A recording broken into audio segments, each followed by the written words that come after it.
Do bosses like Michael Scott actually exist? And if you work for one, what's your craziest story?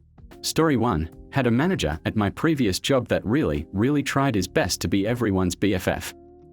He loved giving pep talks and thought he could raise our abysmal morale by being Mr. Positivity. He'd crack jokes, randomly burst into songs, and sneak up behind you to yell, "You're doing a great job." Unfortunately, he was also super incompetent at his job. He relied heavily on a junior colleague for help with technical stuff. They practically did his whole job for him and spent days working on paperwork that should really only take an hour or two. If you had a problem, his answer was usually either to stare blankly at you until you left or to say, "Think positive and it'll work itself out." Thing he did I hated the most is whenever people would apply to work at the company, he'd print out the stack of resume, sit at his desk and read aloud all of the parts he found funny. He'd laugh at people for working at McDonald's or other fast food places. He loved finding grammar mistakes and making fun of them. If someone had a cringy objective statement, he'd guffaw over that too. This was all done loudly, and it was our open office, so you couldn't avoid hearing it. That definitely lowered morale too. Story 2. I had to write these after-action reports for what can essentially be summarized as an administrative decision meeting. Usually once a month there would be 4 to 5 of these meetings in a week. It was simple. The report came on a standard form, fill out the header, check some boxes, write a summary, bring it to boss for signature. Just one problem, there was this 3-day window where any party to the meeting could write a formal appeal about the decision, which I literally never saw happen. Boss couldn't make up his mind whether he wanted the after-action reports dated for the date of the meeting or for 3 days later when the formal appeal window was over. So one day I bring him a stack of them, each in an individual folder, and go on about my business. 15 minutes later I get called back and is waiting, in his chair, with the stack of reports, and he begins with, "I don't know how many times I have to tell you how I want these," and proceeds to spend the next minute or so berating me for being unable to get a date right, while he opens each folder, takes the report out, drops it on the ground, and then frisbees the empty folder at my chest. At the conclusion of his tirade, he goes, "Now pick this crap up and get out of my office." Story 3. We had an anonymous feedback program at work, and our boss was livid with the results, particularly with several comments that he frequently lost his temper in meetings and would yell at us. The more he talked about how incorrect and unfair and hurtful these comments were, the redder and angrier he got. Until he finally pounded the table and shouted, "I do not scream in meetings." Story 4. My boss used to carry around a backpack full of hammers. If you fall asleep at your desk, he'd start banging a hammer on your desk until you woke up, and then he would autograph the hammer and give it to you as a gift. Story 5. I worked for a woman as her personal assistant, cat sitter. She was super rich and off the deep end nuts. She had me order a mannequin online and then paid me to take one of the mannequin legs to Nordstrom to try and see what suitcase I could buy that would fit the dismembered mannequin body. She wanted to fly with the mannequin to Pittsburgh to display, as her daughter, dressed in her daughter's clothes, at that daughter's graduation celebration. Buying the mannequin was a whole thing too. She kept trying to get me to order from adult doll websites because she didn't get it. Story 6. He went to Germany and rented a car. He didn't know how to drive in Germany and hid 8 cars in the rental car lot. He asked me to use my company card to pay the insurance premium. I told him no. We had so many communication problems, meaning I was a woman and he didn't respect me, that HR recommended we have Monday morning one-on-ones. He never showed up for them. I kept record. He complained to HR that we weren't having the meetings he wasn't showing up to. He told me that the woman who was stuck on a project with him could receive a form of gratis up to $500. She chose a PlayStation, and then when I was called on my company purchase, he wouldn't say that he specifically allowed the transaction and attempted to get me fired because he was tired of me always calling him on his crap. I handled his wife's resume and application to the DMV, his mortgage papers, his insurance papers, his whole family's passports, all things that went beyond my position scope. HR stepped in to tell him to only have me do work-related tasks. He told me to never talk to HR again. He's the boss and I'll do what he says.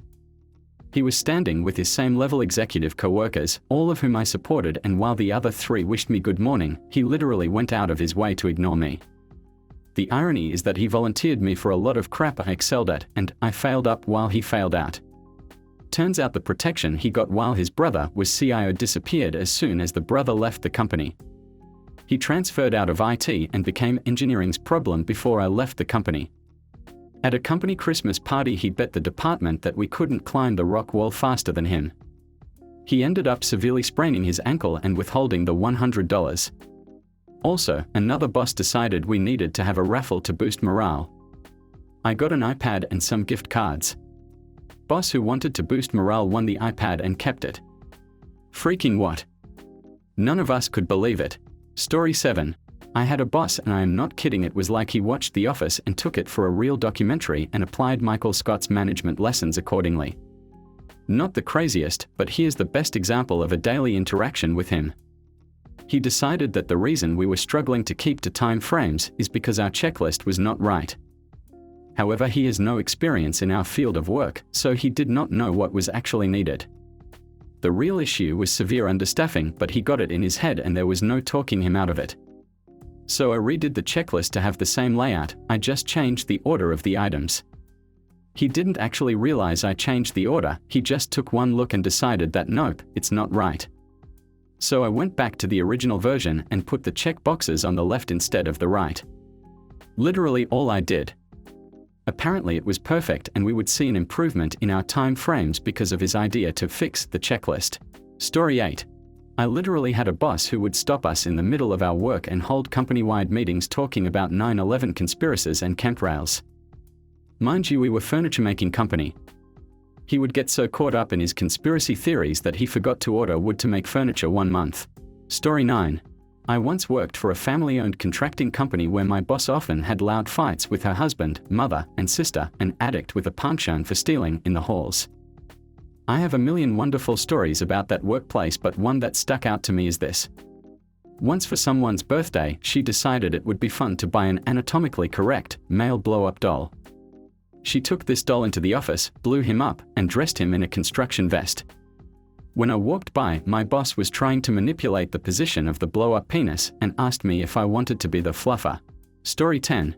Never have worked for one myself, but my dad told me a story about his boss who was giving out awards to everyone in honor of how long they've worked there, and he would give speeches for each person.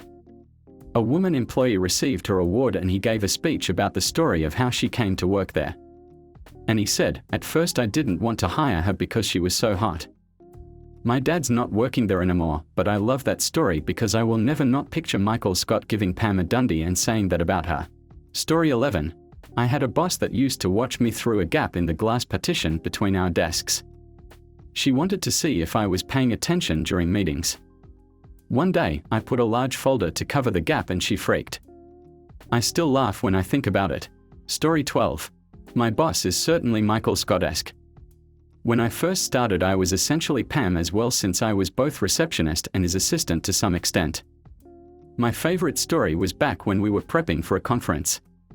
Some context, he's terrible with the English language in general and will mangle phrases and descriptions to no end. So, on a group call, he kept talking about wanting a golden hamster ball to do giveaways with. Was raving about how great it would be spinning around while people walked by, all the while everyone on the call was just sitting in confused silence. However, by that point, I had become so good at decoding his nonsense that I knew he was referring to a gold raffle cage and sent him image privately asking if it's what he was thinking. To this day he still talks about the fact I can read his mind and must be psychic. And he still refers to it as a hamster ball. All in all, he's a pretty nice guy and a solid boss. Hired me based on a gut feeling and has been decent to me ever since. I think I knew it would be a good fit when during the interview he tried to tell me about the 4 pillars of the company and forgot one. Told me later it was knowledge. Story 13. He wanted a pomegranate for lunch and they were out of season, but that didn't stop him from sending me on a quest to every grocery store in town in search of a pomegranate. Multiple produce guys laughed at me, but that was the easiest $13 per hour I've ever made. If you've gotten this far and enjoying the content, please leave a comment of your own story. We'd love to make a video of them in the future. Story 14.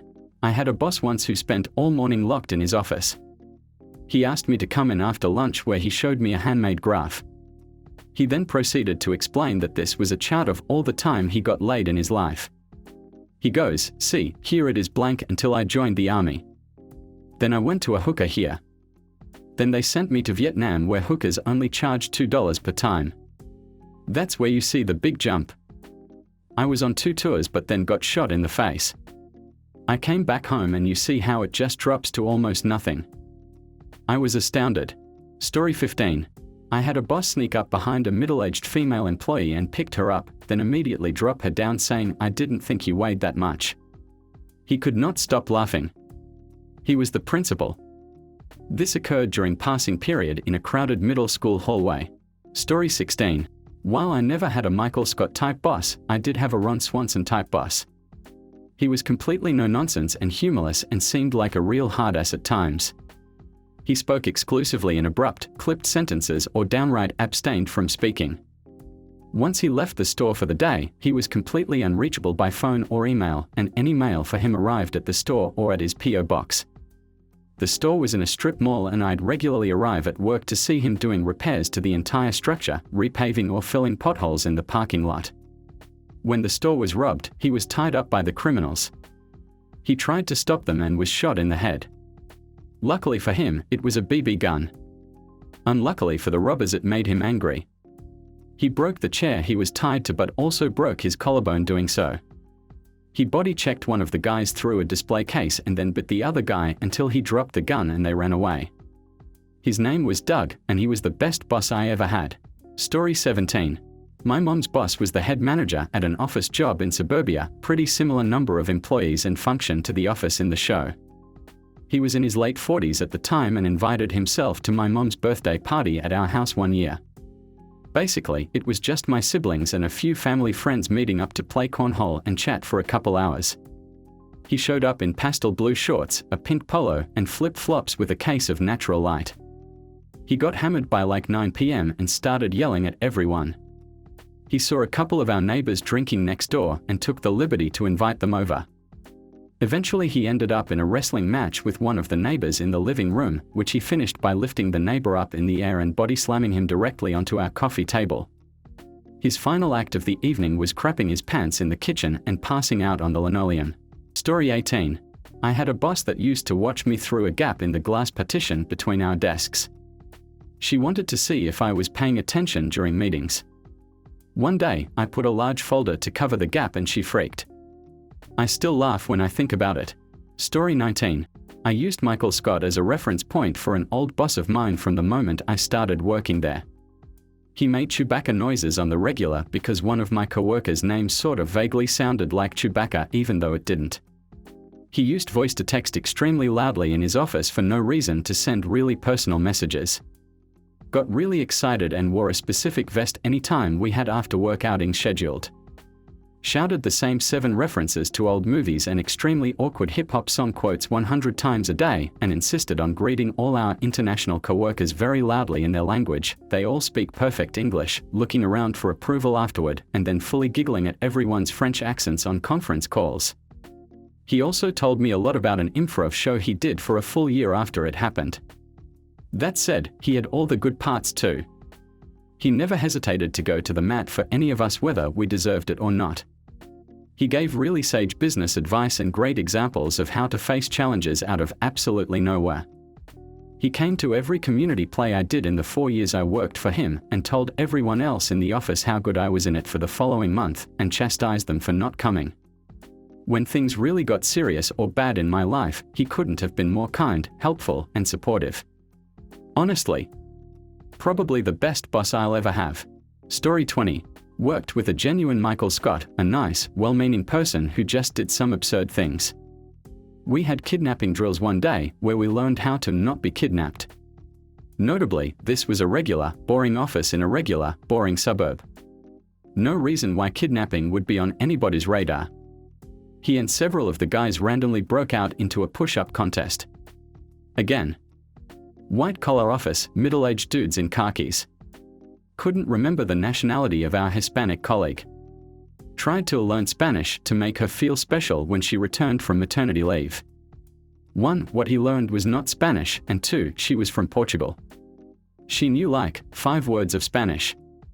Disappeared for 4 days. No call. No email. Wouldn't respond to any of our attempts to reach him. Finally, someone drove out to his house to make sure he was alive. He was He'd just forgotten to tell us he was taking the week off and then lost his phone in a lake. There were many, many moments like these. Great boss. Genuinely cared about everyone in the company. Occasional moments of brilliance where he really got things done. But oh my goodness, so many moments of ridiculousness. Thank you for watching. If you enjoyed this video, please hit the like button and subscribe to Thread Talk for more content like this. Also, don't forget to turn on notifications so you never miss out. Have a dope day and we'll see you in the next video. Cheers!